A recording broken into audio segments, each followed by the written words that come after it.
Okay, Prof. Today we are here for this webinar series with you, Dr.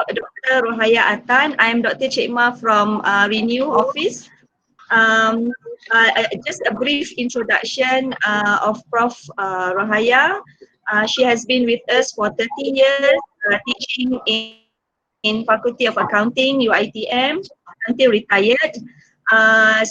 You are a chartered, she's a chartered accountant, and after retirement, Prof has joined ARI as honorary Prof involved in research and consultancy works.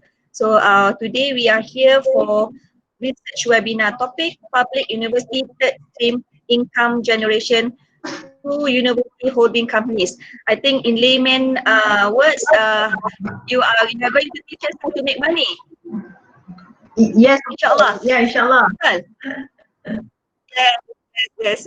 Okay. So the floor is yours, Prof. You may begin your presentation. Okay. Thank you, Professor Dr. Cik Ma, for being my moderator this morning. So Alhamdulillah, we are here this morning. It's now my turn to present or share with you what we have done here in ARI. Okay. Today I'm going to share with you about public university third stream income generation through university holding companies. I don't know how familiar are you all with the university's third stream activities. Actually, university's third stream activities is not new to us. It's just that the term third stream maybe sounds new to you. But actually, most universities are very concerned about their third stream activities.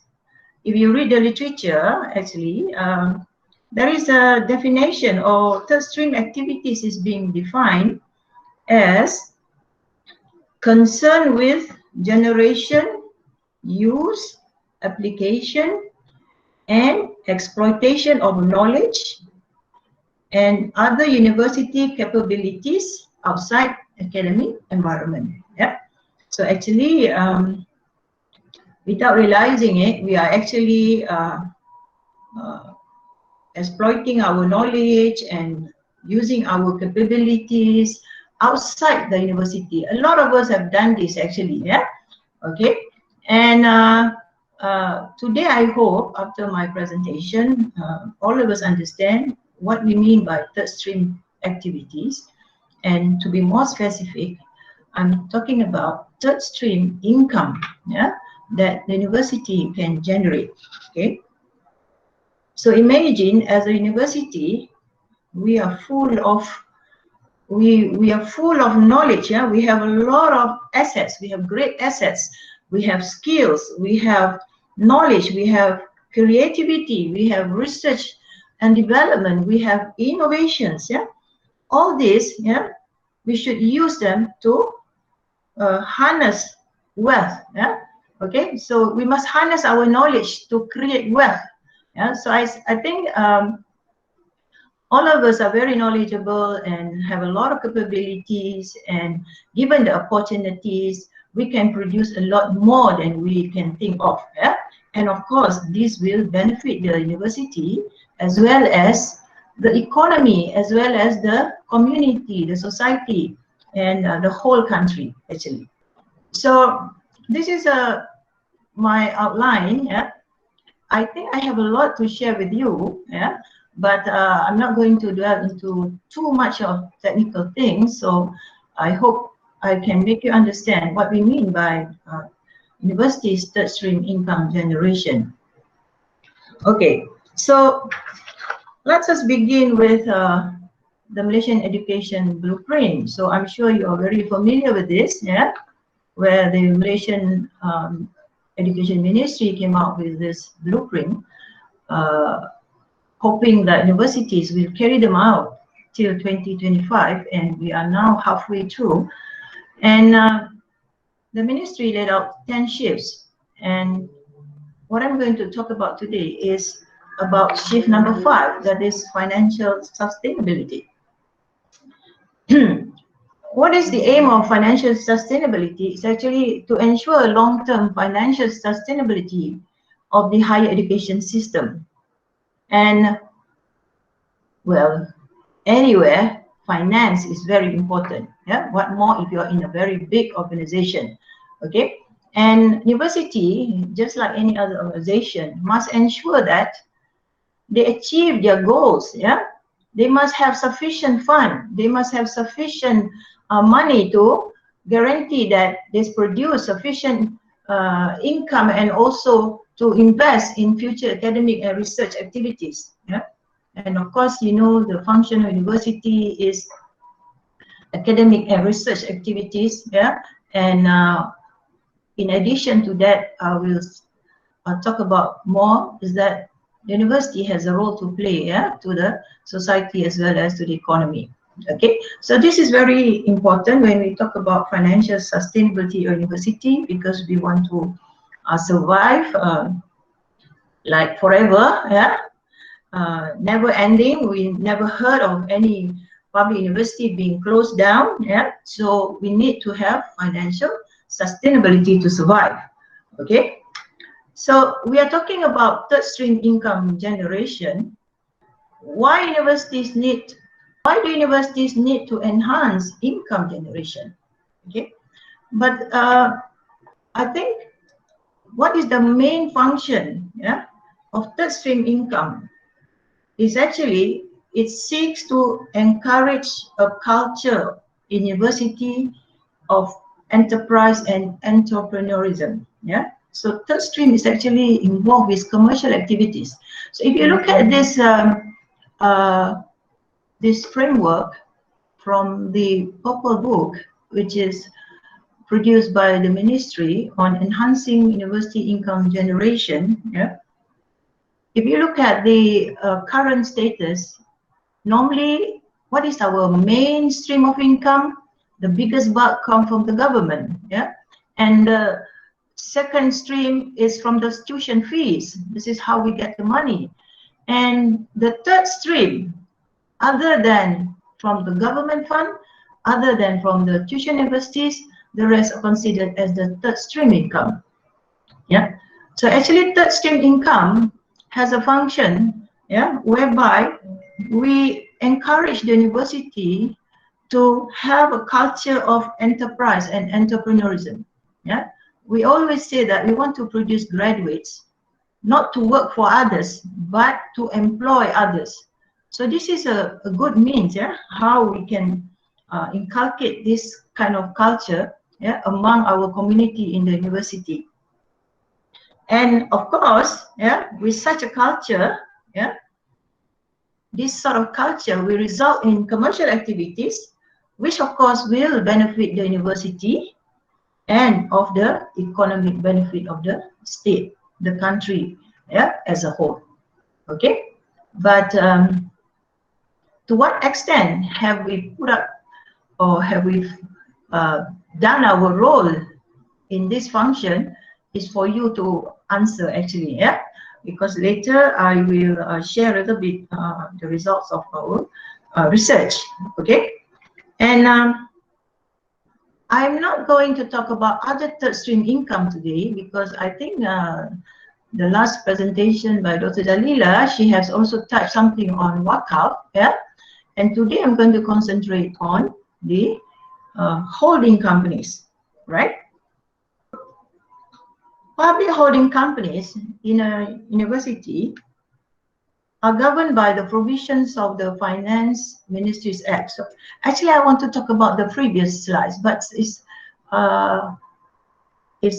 flipping too fast. Yeah. Okay. Why universities need to enhance income? Yeah. There are a few things. Let me just quickly talk about it then. It's because of the economic context, the dependency on public funding, also an element of risk mitigation, the funding mission. For example, in the economic context, yeah, there's a pressure on the public budget, yeah, that led to the rationalization of public funding. All right. So the Nation Education Blueprint outlined major initiatives, yeah, in developing sustainable funding models. So the government is thinking of what is the best model, yeah, that they can use so that they can fund the public universities. And for this reason, RE is also given the fund to do the research on this.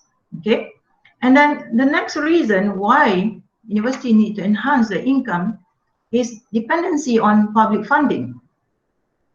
Okay, we find that Malaysian public universities and also private universities rely mainly on government funds, yeah, for direct grant allocation as well as student loans, yeah, and government is funding a very high percentage of the university's expenditure, up to 80 and 90%, yeah.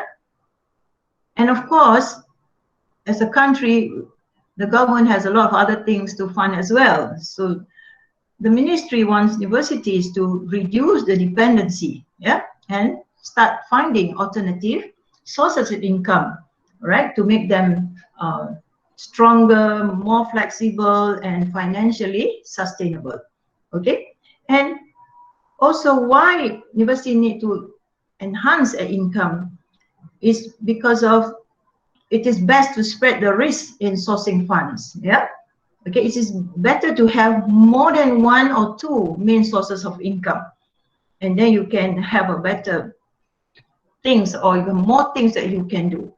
As well as universities need to enhance their income, yeah, because to cater for the increased expectation, universities are we are expected to produce a lot more and more things, right?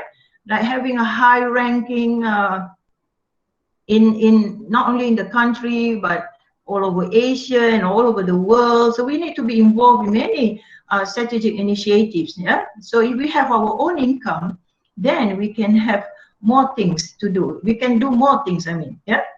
And then why university need to enhance the income is also because of if you have the income, you'll be more flexible. You will be able to manage your own money, so you don't need to. You can reduce the administrative bureaucracy in managing your fund. Yeah? Okay, and of course, why university need to enhance their income is also, well, the more you get fund from outside, the higher or the better you are looked upon, isn't it? Yeah. So you become more competitive. Yeah. Right. So people will look up to your university. Right. So this is some of the reasons why university need to enhance their income. Okay. So we find that Malaysian universities and private institutions are very dependent on government resources. So it is the government says you better start looking for the diverse sources of funding. Yeah. Okay. So that we can continuously improve our quality. Yeah. In terms of our academic and research outputs. Right. Okay. This is some of the potential sources of income. Yeah. What I mean here is that the holding companies can be involved in these activities. Yeah. Here, the purple book, the UniTP purple book, outlines some of the examples of how the university can enhance or can be involved in activities like education and training, research commercialization, rental of facilities, yeah, and then asset monetization as well as retailing and services, yeah, right. And maybe later we can have a look again. I will share some more. What are some of the business activities that the holding companies are doing? Yeah. So let me introduce to you about Malaysian public university holding companies. They are governed by the provision of the Finance Minister's General Circular 1998 and the Investment Guidelines for Institutes of Higher Learning 2004.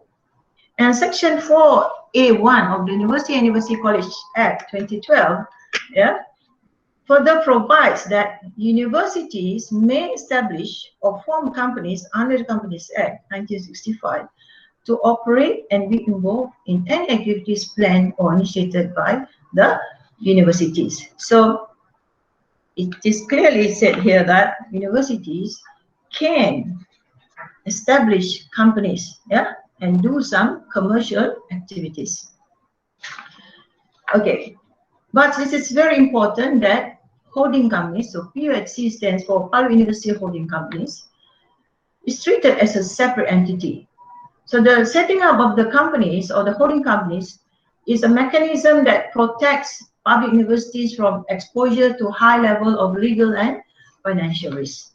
So universities want to be involved in business, it is better that they have a separate company to do it. Yeah. Otherwise, if anything goes wrong, yeah, the university will be sued.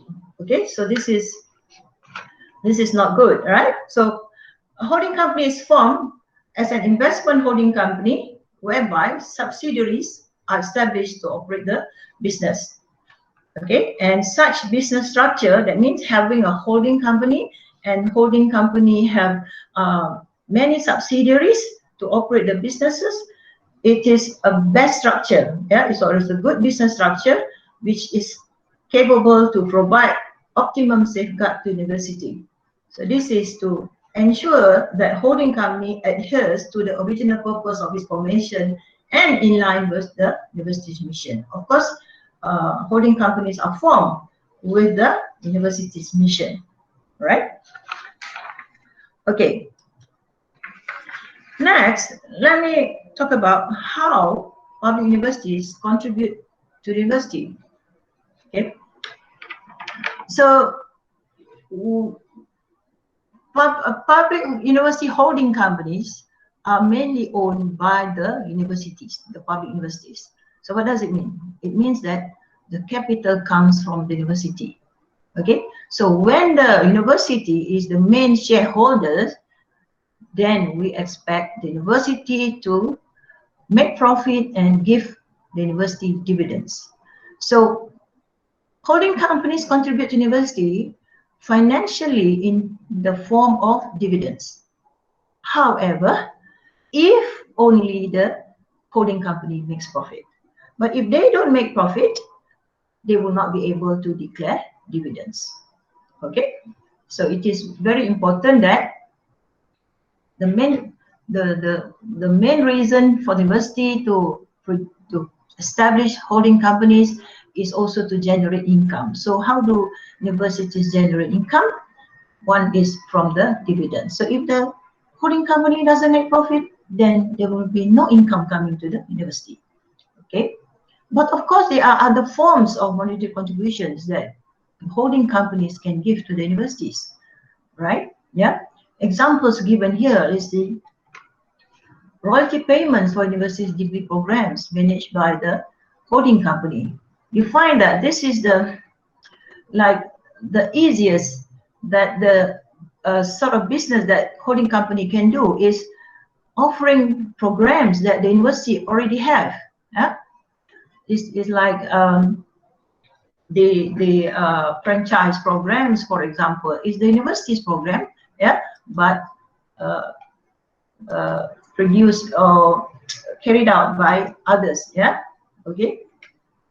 Okay, and then there was also payments of license and royalties for intellectual property, yeah. So if the university have licenses or intellectual properties and the holding companies using them, so the payments from holding companies to universities can be in the form of license and royalties.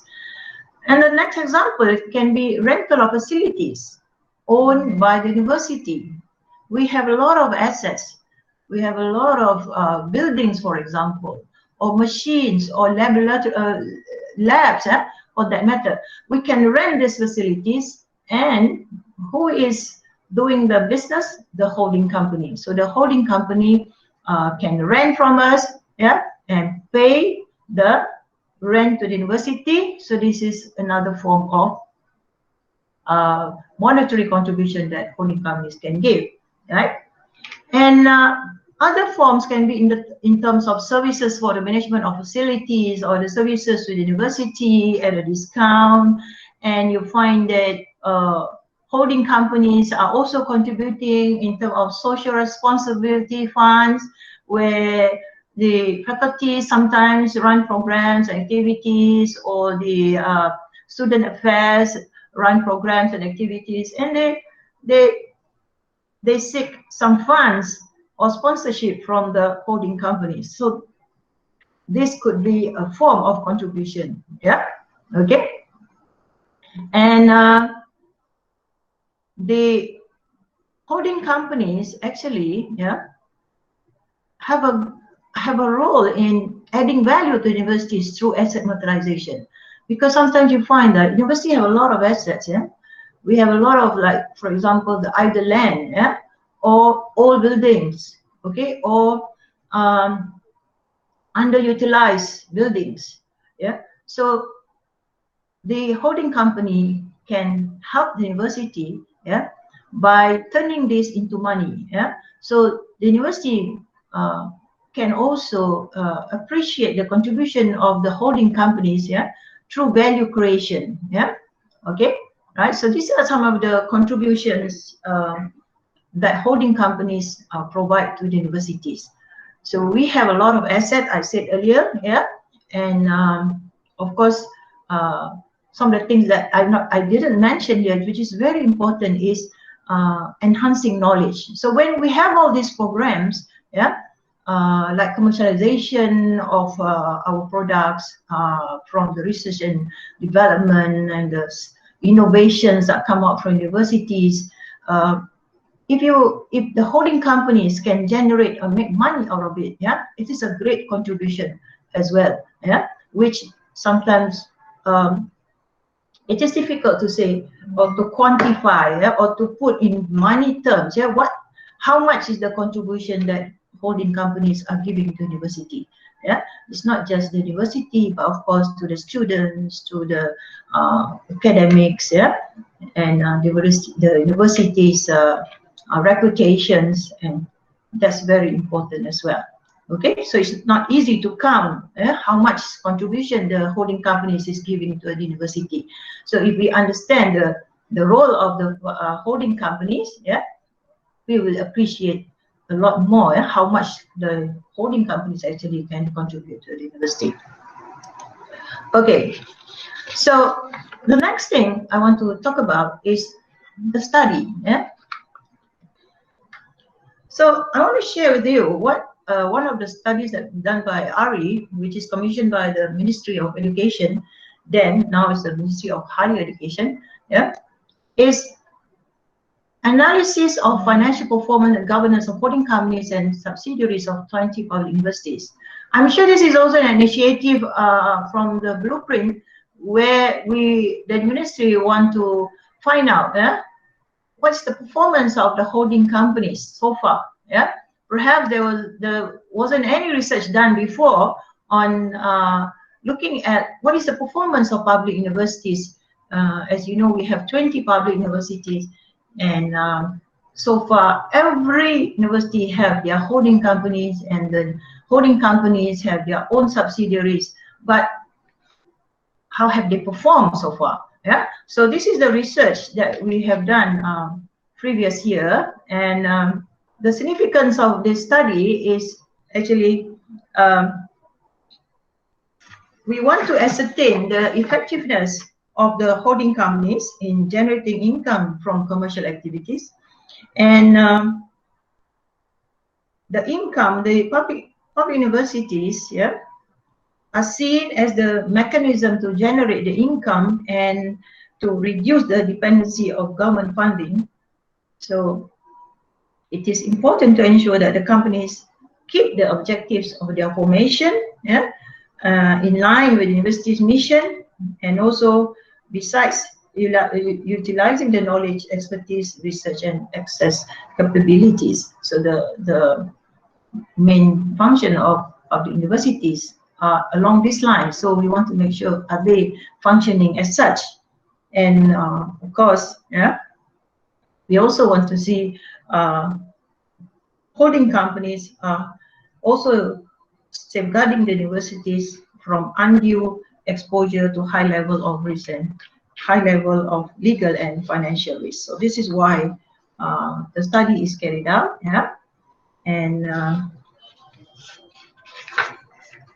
we have discovered a lot of things from this study and already presented to the ministry, yeah, and we find that some of our policy recommendations have been taken up, yeah, okay, but that's the main reason why QPM wants the research to be carried out, yeah, so that they will come up, or the researchers can come up with some policy recommendations, and the ministry will carry out those recommendations. Okay, so this is the objectives of the study, where we first analyze the annual reports of holding companies from 2012 to 2017. We look at the holding companies as well as their active subsidiaries. And then we also study the governance compliance level of the holding companies. And we look at what we from those issues that we recognize or identify, yeah, we recommend some policies. And lastly, after studying the business models of the holding and the subsidiaries, we recommend some business models. Yeah.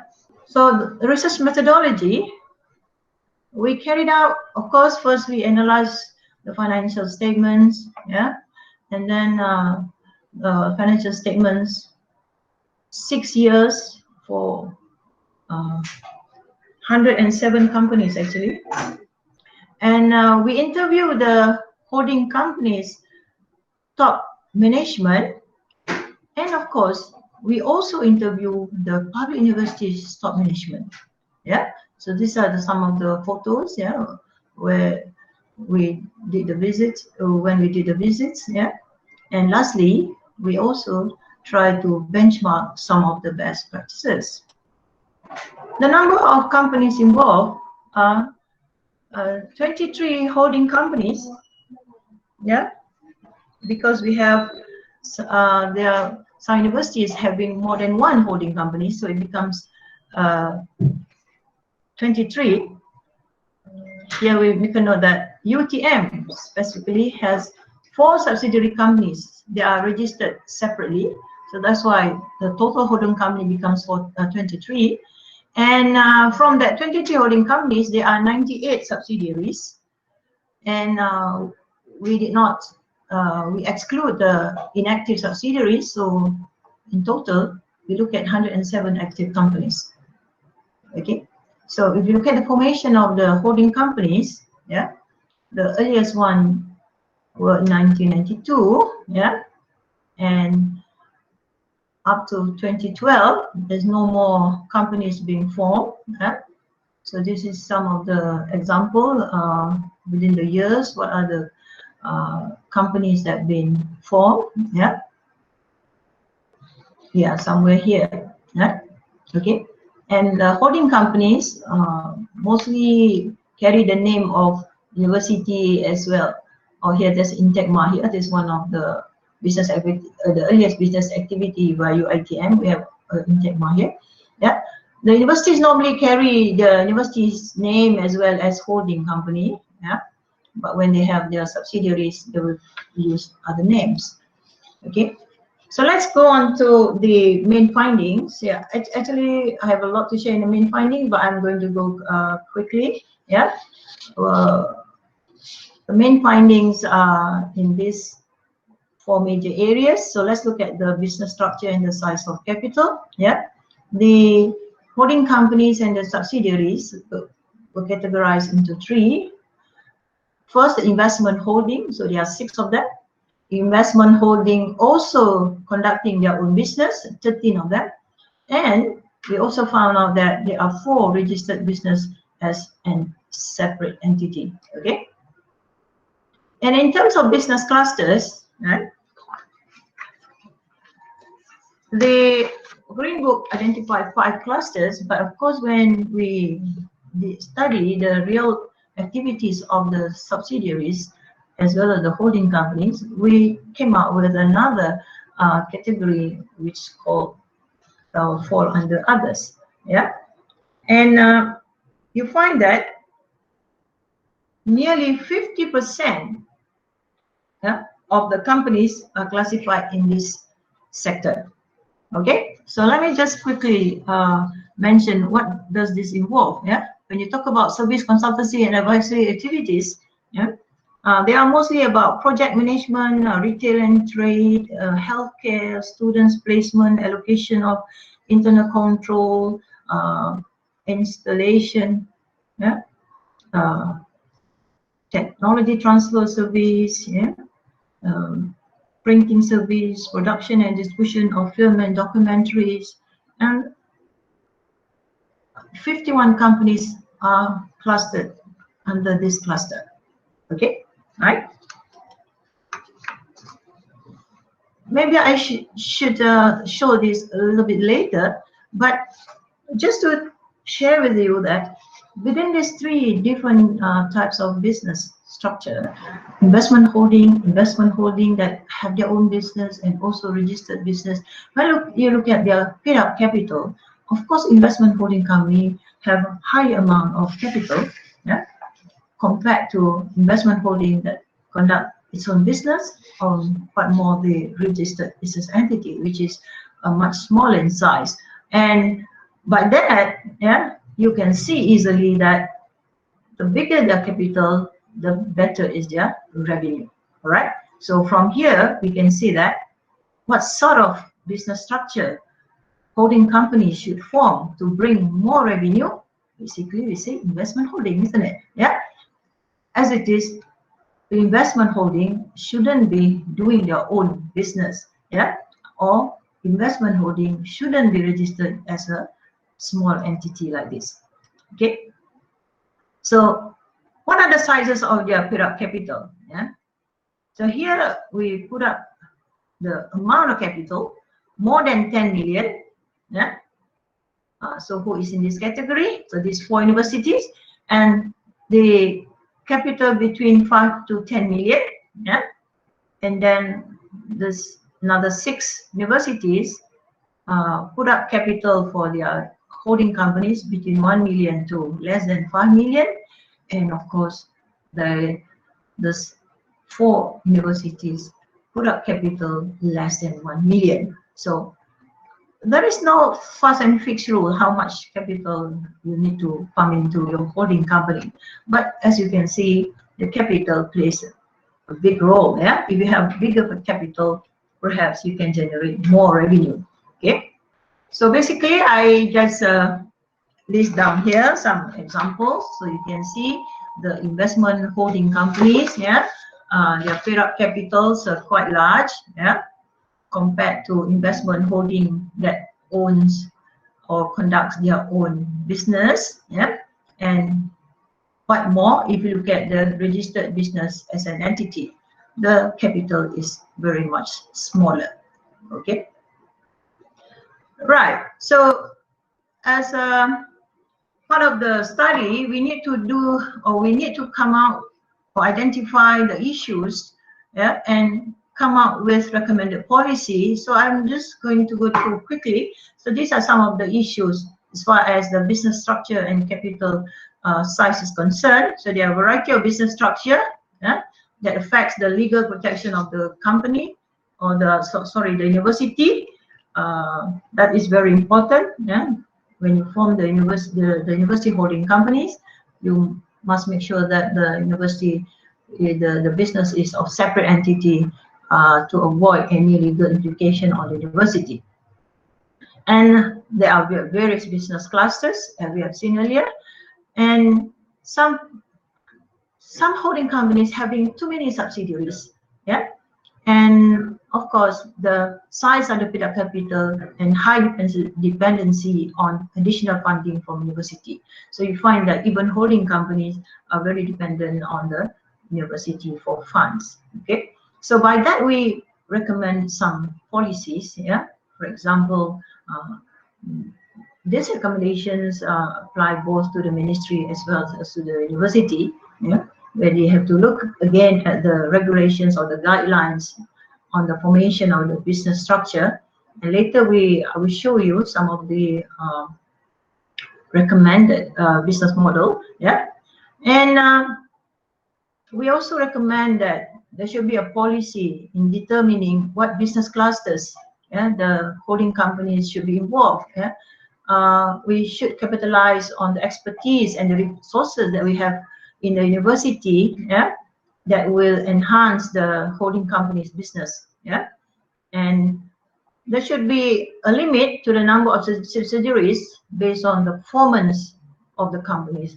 There's no point in holding companies having too many subsidiaries and most of them are not generating profit. Yeah? So by that, perhaps the holding companies should be more focused on the companies that they are good at and bring more revenue and profit. And another recommendation that we put forward is in terms of initial capital. Yeah, so there should be some sort of policy on how much university should be providing the capital to the holding companies. Yeah, based on the business clusters, and also policy on additional capital from external sources or a consortium-based business. Okay, so in other words that so far the holding companies are depending totally on the public universities to provide the capital or additional funding, but perhaps there should be a policy or a regulation saying that the holding companies can also source their capital from outside, yeah, such as consortium-based business. And there should also be a policy on minimum capital for the establishment of the public university. This policy was put forward because we found out that there is a university that just gave $2 during the formation of the holding company. So what do you expect from the $2 capital, yeah, company? Right. The next one, the study looks at the financial performance and accounting issues in the reporting. This is quite technical, so I am not going to go through very detailed. So I'm just giving you some financial highlights here. The average revenue of the public universities holding companies. This is average revenue in a year. It's about 787 million. The average profit is about 70 million. And the average cash from operation is only 64 million. And the paid out capital is 232 million. In terms of financial performance measurement, we look at the overall performance, we study the revenues, looking at the profits, the cash from operations, the return on equity, their liquidity, and also their solvency. So we highlight here 54 making profits and 53 suffer losses. All right, so these are the total number of companies that we look at or we study, and you find that half of them makes profit, half of them make losses. Okay, these are some of the top 20 subsidiaries based on total revenue. So I'm not going to go through in detail, so you can just look at the top few. Yeah, these are already by the name of the company subsidiaries. Yeah, the subsidiaries, and some this is from the holding itself, just showing you the revenues of these companies. Okay. Right, so you find that UM Specialist Center, PPU UM, doing very well, yeah, yeah. Right, and some other universities, okay, I suppose, but they could do better. Okay, so let's have a look at this is actually the profit for 2017. Yeah, just showing you how much profit they are making actually in 1 year. This is the latest data that we had. So companies that gain or make profits more than 10 million is UMP Holdings and UM Specialist Center. And then company that make 5 million to 10 million profit is a subsidiary of UTM Holding, IUM School, UITM Private Education, Yeah. Oh, and these are the long list of companies that make profit between 1 to 5 million. Yeah. And these are the companies that make profit below 1 million. Okay. Right. The next issue that I'm going to show you is accounting issues in financial reporting.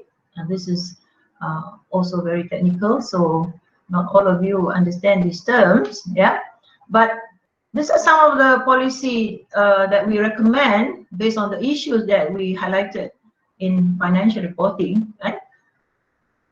Let's have a look at them, a few of them. So annual financial reporting failed to identify issues related to financial performance. So we recommend policy for periodic financial reporting, including consolidating of holding company annually, yeah, based on the appropriate accounting standards.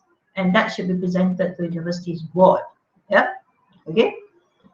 This is very important to take note, yeah, because the financial reporting failed to identify issues. Yeah?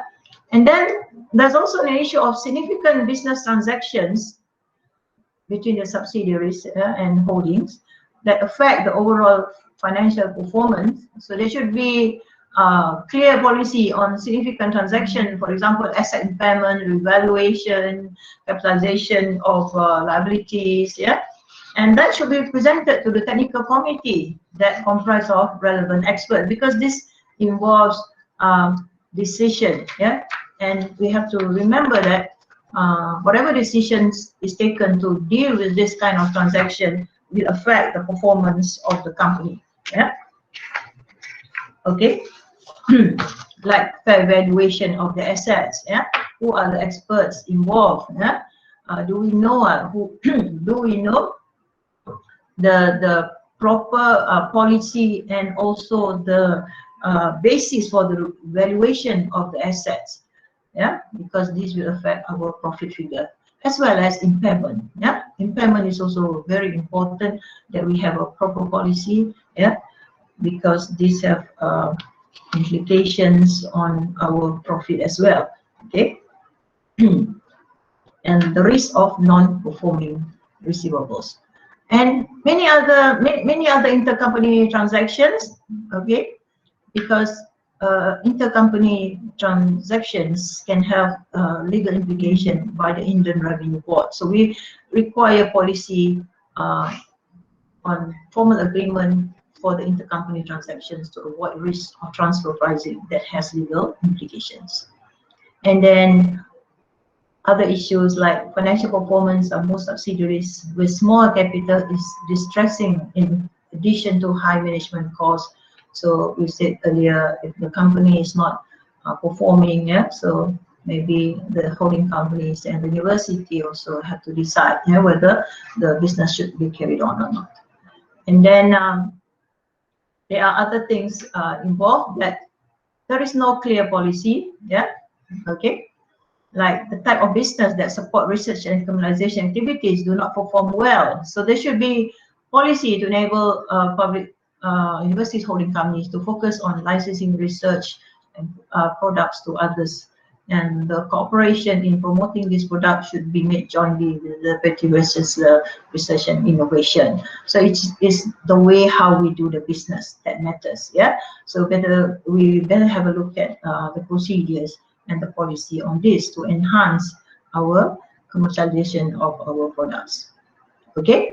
And there is also we also found that there is no clear dividend policy. Yeah.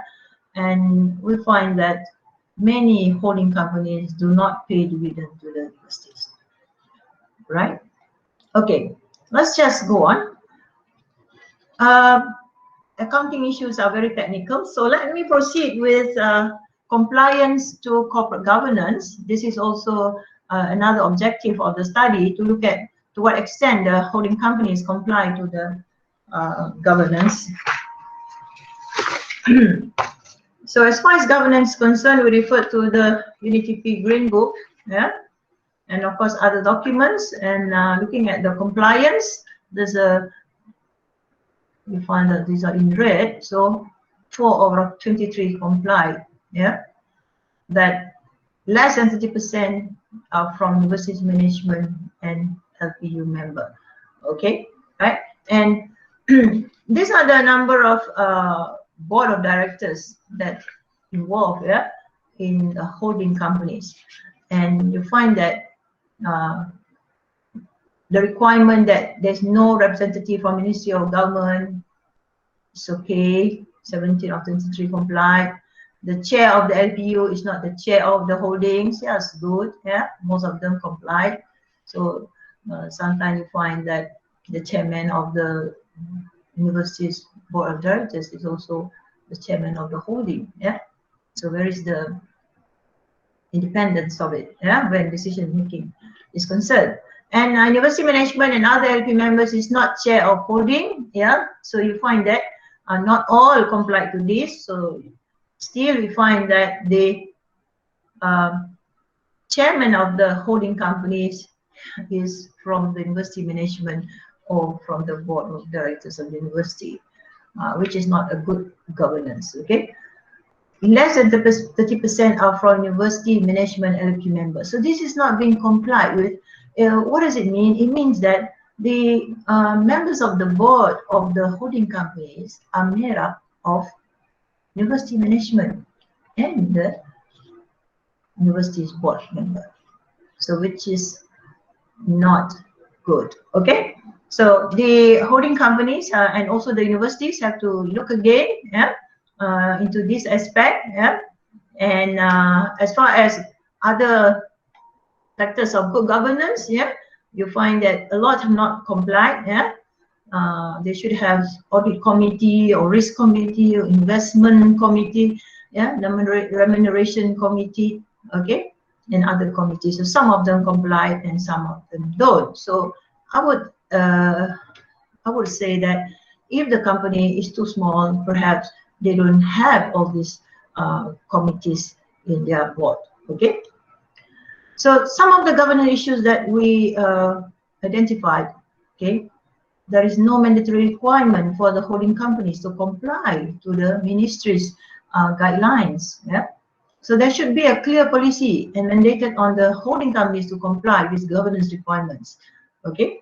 And then that we find also there are different monitoring and reporting practice among the holding companies. So there should be a proper policy strengthening and monitoring of and reporting of this holding companies to the university's board.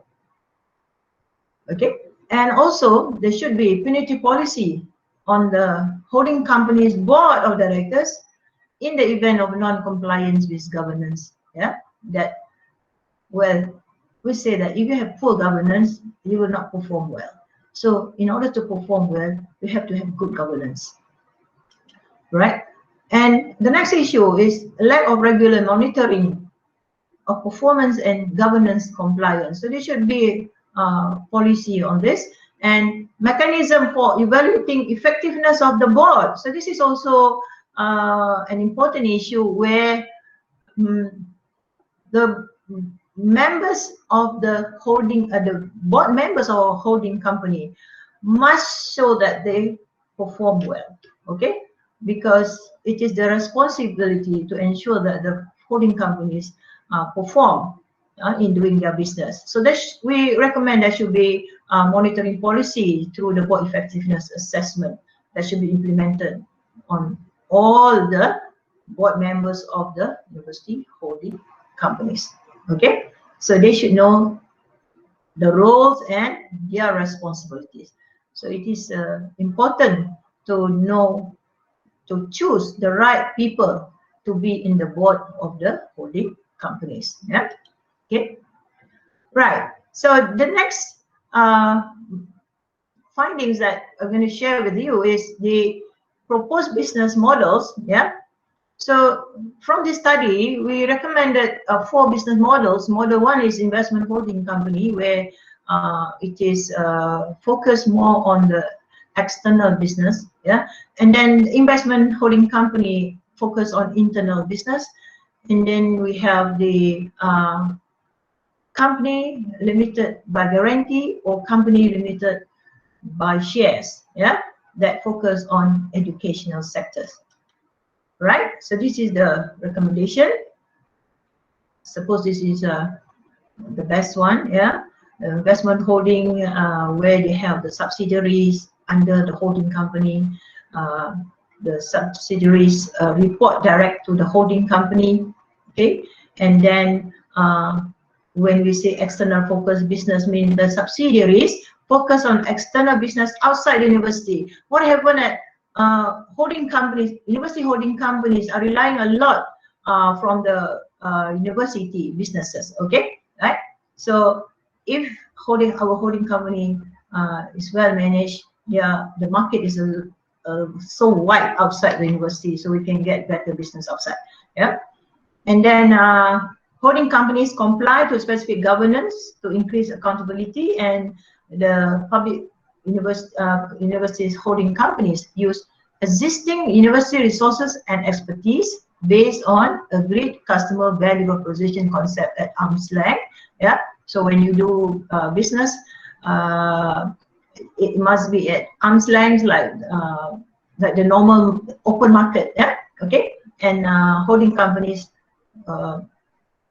contribute dividend and also other forms of cash and non-cash as agreed. So there should be a proper agreement between the holding company and university as far as what holding company should be contributing to the university. The next form of model is where the business is internal focus. So this involves a lot of universities activities, yeah, okay. So holding company is formed as investment holding company, yes, like the first one, but their businesses are focused on internal business inside the university, okay. For example, running the program for the university, yeah, doing the training with the faculty and so on.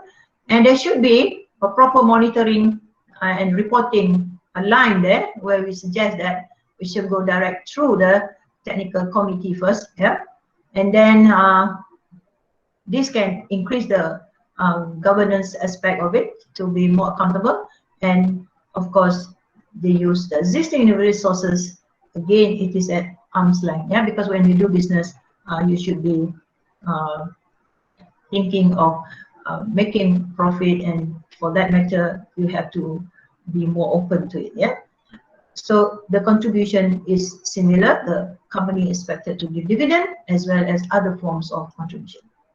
The next model is a lot of course, university is in educational sector. So the easiest business to do is to be involved in educational sector. So you find that a lot of holding companies are formed to run such programs. So education-oriented business that offer universities program, use the existing university resources, and then capital contribution by university in the form of endowment. So we are talking about company limited by guarantee. So in this form of business model, yeah, the capital is contributed by university, but not in the form of capital, but in the form of endowment.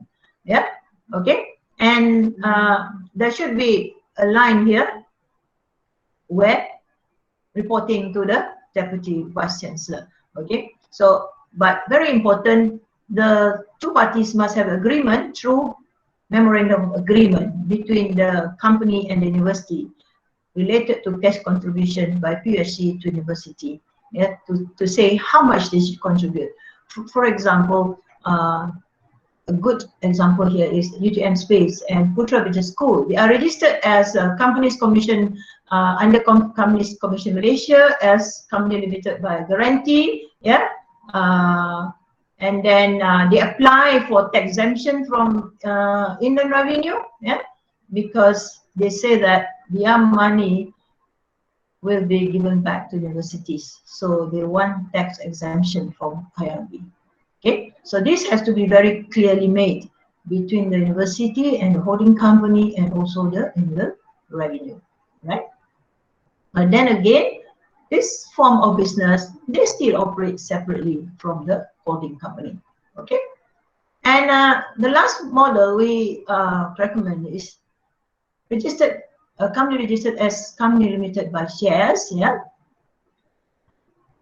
again, yeah, it's quite similar to the first model, but you find that this time the contribution from the university is in the form of shares. So we use university's internal resources and facilities, yeah, and of course, because you are dealing with the university's programs, you should be reporting to a special board of governors, yeah, that again comprised of the vice chancellor and the deputy vice chancellor, and also there should be a very clear memorandum of agreement, yeah, between the company and the university in relation to the cash contribution. Well, we identify here UiTM private education intact, yeah, is a good example here. Okay. But there must be an agreement how the company should be contributing to the university in return. Okay, right. So I've highlighted a lot, and we are past 10 o'clock already, 11 o'clock. So as a conclusion, I could say that despite many challenges, and the establishment of holding companies is the best and the most effective platform for public universities to generate income. Yeah, it is through the holding company that public companies can participate in business, okay, and commercialization, and of course we hope ultimately it will reduce university dependency on government funding in the long run. But to ensure sustainability or financial sustainability, the universities must choose the right business model and implement accountability-based governance. Yeah, so we should ensure that those responsible in running the governance must be accountable. Okay, so there must be clear policy. So also, we should partner with other universities holding companies to optimize, yeah, their expertise, because different universities have different expertise, and it is we can have a better pool of expertise if we can partner with other universities. And of course, as far as university holding company is concerned, they say that they want to form a consortium. So hoping that when they have consortium, they can do better business, a bigger business, and they can also seek business outside the university. Okay.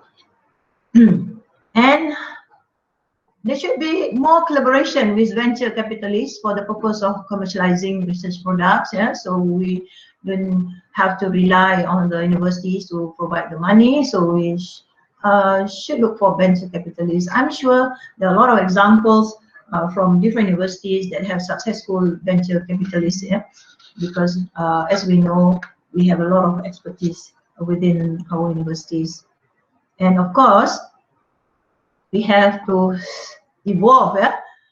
We don't have to be dependent too much on the government. So we need to seek external funding, yeah, either from loan or from equity from third parties. Now, of course, public universities are not allowed to take loan, but holding companies can do that. Okay. So lastly, this is the summary of the policy and monitoring performance and governance of the holding companies, which I've mentioned a lot earlier, right? And lastly, I would say financial sustainability is an ongoing thing. Yeah?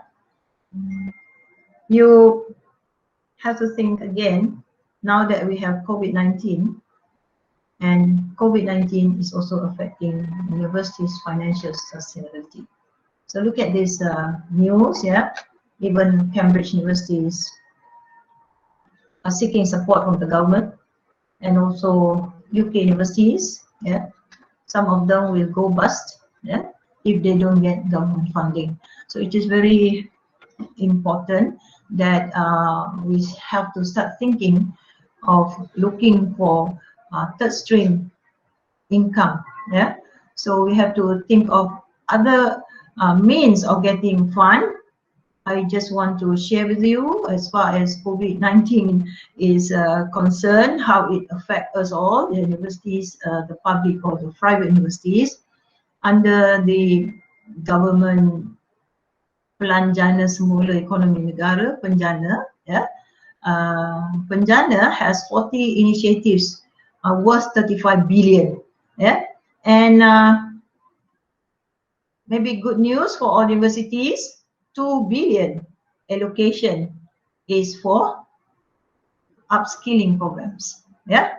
So the government want the unemployed people to be trained, yeah, so they get better new skills so that they can survive in this economic situation. So I'm sure as universities, public universities, we have a lot of expertise within the university, and we can train a lot more people. We don't need to bring them into the university through our formal system, but we can train them in other means. So please, I would say that please take this opportunity, yeah, think of the programs, yeah, come up with the proposals and get this allocation, yeah, 2 billion allocation for training, yeah, that universities can optimize, and this will help you to increase the university's income. Of course, as my final words, achieving financial sustainability is an ongoing process, yeah. It must be part of our organization day-to-day management, whether in strategic planning, in administration and finance, in fundraising policies, in planning, implementation that can generate our own income. Okay, but more important, we must also have entrepreneurial mentality. Yeah, so that's why it is important to choose the right people to be members of the holding company's board. Yeah, and also have a good governance system to be accountable for whatever decision the holding companies make that can affect the performance of the company. Okay, so by having entrepreneurial mind, we can be we have to be shrewd in doing our work, but of course we have to be prudent in our expenses, and also try to maximize income and eliminate waste. So that's all that I can share with you all. Thank you very much for listening. I hope. Right. Thank you, Prof, for the insightful presentation. There's a request for you to share the last conclusion slide. Not the last one. I think that's the 1, 2, 3, 4. The fourth, the one with yes. That slides. Prof Farida, because this is just the summary of it, so the detail that I've mentioned earlier. So from the four main things that four main issues that I mentioned earlier. So this is just a summary of it. Yeah. Okay. Yes, the wrap up of the session. Yes. Is there any questions from the floor? If there's any question, then maybe Prof could be of assistance to answer the questions. Inshallah. FB. If there's no questions, because the time Prof punya presentation is ngam 1 hour. Okay, sorry for the technical glitch earlier. Yes, but thank you for the you have spoken based on your experience and based on your studies. So it has been a very useful information, especially for us in the management, how to, we have to think about getting money for the universities and whatnot. So you have shown us the avenue for doing so. So thank you, Prof, for your time, and thank you for your presentation. You're welcome. Alhamdulillah. Thank you for listening. Alhamdulillah. Okay. Yes. Thank you. Okay, bye. Assalamualaikum.